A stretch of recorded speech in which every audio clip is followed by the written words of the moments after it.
Hey guys, welcome back to the channel. Welcome back to Light Leaks. As you can see, there's a bunch of stuff on the table. It all belongs to the 12K. This is a rig build, and I will go over every single part that's on the table and attach it to the Ursa and explain to you why I've chosen parts and discuss the reasons for it. So yeah, let's get into the video.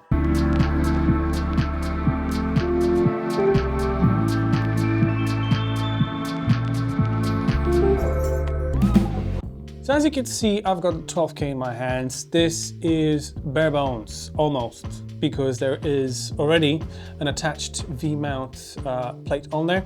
The reason why I don't have anything, I've not taken it apart, is because it's always there, and I use V-mount battery, so it's always going to be there. But yes, this part also interchanges, swaps around into the 12K. You can choose gold mount batteries or whatever other plates that are available. I use the V-mount lock batteries, which is this guy over here, and this is the easiest install for now. This is the Voltrox 99 watt hour battery. I'll pop it up on that side. I don't know if it's there or there, but yeah, this is the easiest part to install on the camera, and it just basically slots like that. There we go. This is now a fully operational camera. All it needs is a lens. Before we get ahead of ourselves, I think we should go over the parts and the reason why I got these. First thing that we do is, the first reasoning why is, as you can see, I've got two tools over here. These are the two tools that connect everything that you see onto the camera. I would want to have only one tool that connects everything to the camera, but it's a bit tricky because some of the screws that are on the devices, like the SSD clamp and the rail over here and the top handle, the top handle does have space for that, but you can't really fit your screwdriver in there to actually do that. So yes, two tools to assemble everything.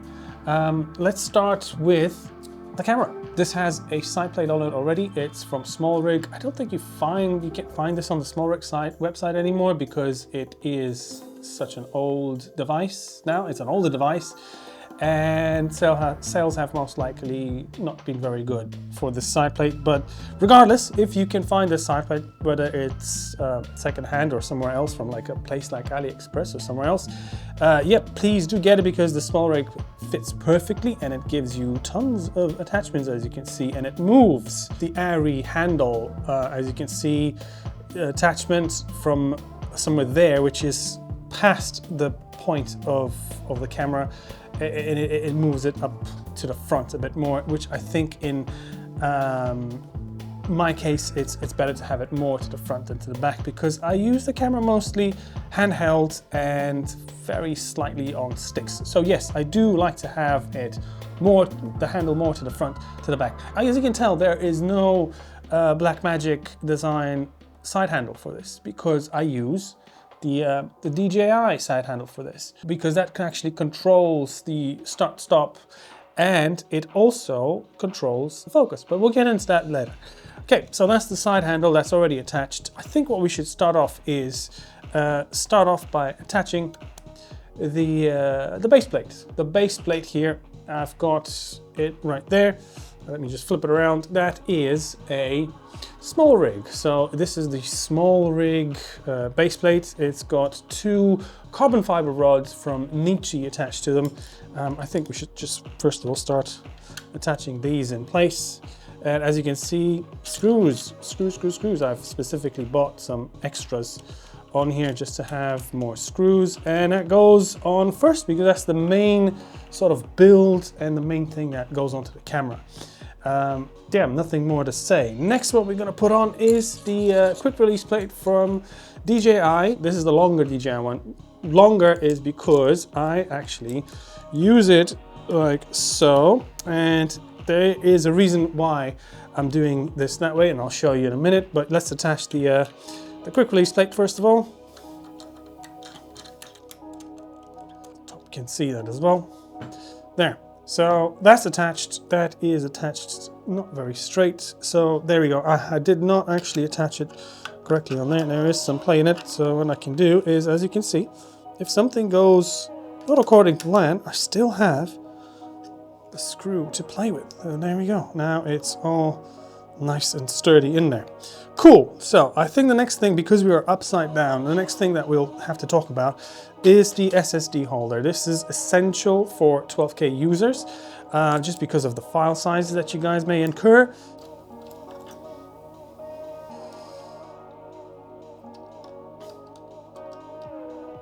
As you can see, this is the first instance of me using the Allen key. That's number one. There's the SSD holder. So there we go. So the bottom is now done. The reason why I have it like this with some space in it and the rods are there is because this fills, or this creates a certain pocket. As you can see over here and on the top, there is a slot pocket that I can insert my SSD. I'm smart like that, or not smart like that. Just yeah, goes in there and then you just tighten that and your SSD is super secure and it will not go anywhere, and it plugs in directly in here, as the cable is already telling you, into the Ursa. So there we go. You can't really go wrong with a with a solution like that. We're done at the bottom. Let's go to the top. The next thing, the more sort of essential thing that I think that most people usually get for cameras is a top handle. But this handle is from AliExpress. This is advertised as the FX6 side handle, but it fits here because there's a nice array of attachments on the Ursa. So all I'm gonna do is I'm gonna just screw that in. Yes, these screws are a bit not flush, so I wouldn't really recommend this because it's not really a nice flush situations on the screws, because the screws actually stick out, and sometimes you just nudge your hand on it if you're using it a bit more often. The camera and the top handle is it's wide enough, but you sometimes scrape your fingers. Actually, there you go.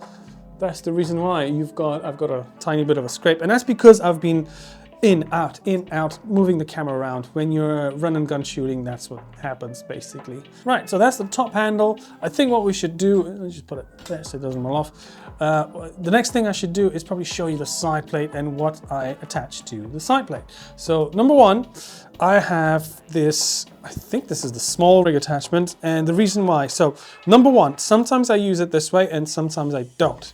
And this will depend on what I transmit. I said I usually have this all the way to the front like this, but as you can see, it blocks my SDI out. So if I'm working on set and somebody needs a wireless transmission, if there's a need for it, all I do is I shift this all the way out here.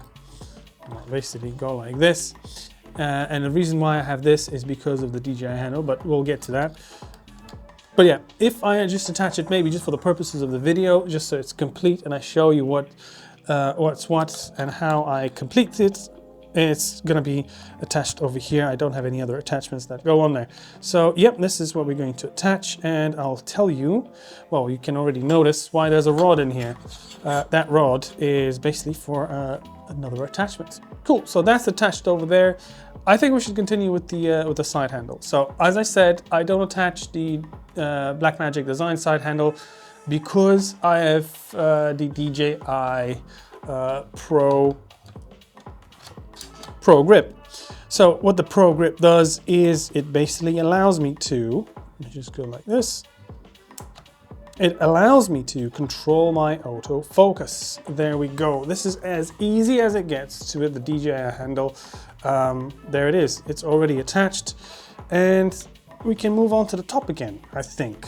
Let's attach a lens now to this because we're going to be attaching the rest of the DJI stuff. So the lens goes on first, but before we attach the motor, there's something which is an essential part, which is the newer rod support system. I think that's what it's called. And what we'll do is we'll stick it on between the rods, a bit less destructive.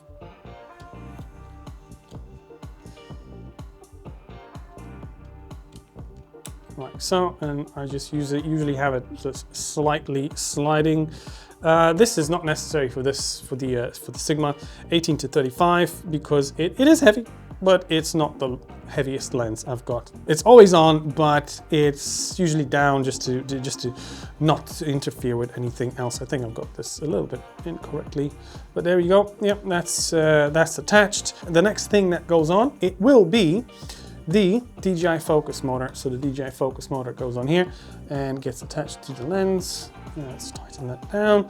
And then the cable that connects from the side grip. I think this might be a little bit too long because I have it in the other type of configuration, but there we go, almost fits. Well, I have this. So this is because I have the DJI LiDAR system sometimes connected to the camera. And I usually attach it to this quarter-inch screw. I've got a specific mount plate that goes on there, and that goes on top just to complete. And if I have any other systems, I can go either high on this side or attach myself something to this side. So that's the front, that's the DJI motor. Lens support for other device like a DJI LiDAR system that goes underneath, and the lens support system that all continues onto the rod system. So now we are complete on this side. So let's go into the next attachment. I think what we should do is we should attach the mic system. So what I do is I use the Rode NTG5 over there. This thing, I don't know what this is. I got this as a grip for, I think, a bike of some sorts. This is a bike grip, but it's got a 1/4 inch attachment over here. And it's got a rubberized grip to grip onto these. This has two uses. Number one, I use it on the actual rod clamp over here sometimes to attach something else on the camera. Whether it's this way or higher, because this goes quite high. So sometimes other people have monitors and I just clamp that in. But most of the time what I do, and that's the reason for this, most of the time what I do is I actually have it attached over here, and it actually works extremely well as a microphone holder.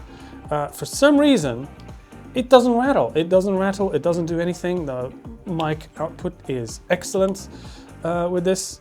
It just clamps on. Like I say, the rubber grip is actually quite sturdy.